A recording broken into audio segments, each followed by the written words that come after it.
Leo hii inafanyika jitihada ya kugombanisha watu, kila kundi inafanyika jitihada ya kugombanisha watu. Nani kakwambia kwenda kuimba unaenda kwa kupewa kadi ya wanachama? Nani kawaambia wale ni wanachama kwamba wakiimba wanapata kadi ya wanachama? Wale ajira yao ni kipaji alichowapa Mungu, kuimba ndio ajira yao, ndio ajira yao. Wewe unasemaje kafanya vibaya kufanya kazi yake yeye ambayo ndio kipaji Mungu kampa? Mambo ya kugombanishwa ya hovyo.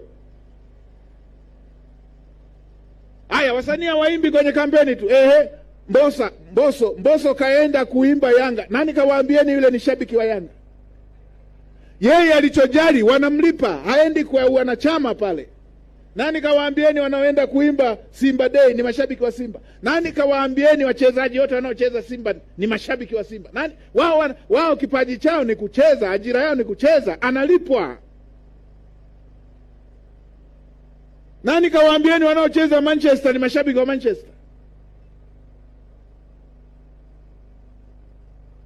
Chuki za ajabu zisizo na mguu wala kichwa wala mkia. Nani kawaambieni wanakwaya wakienda kurekodi wimbo studio, nani kawaambieni studio hiyo ni ya mlokole? Nani kawaambieni?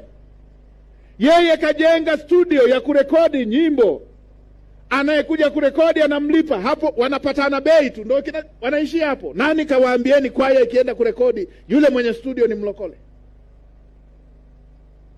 Na mimi niwaambieni, amkeni.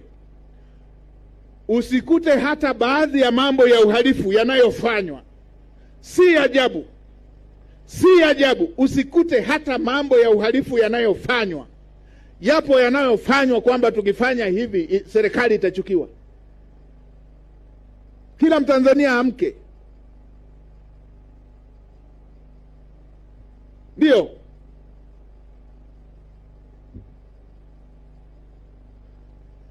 Sasa mtu mwingine anasema na watalii wasiende Arusha.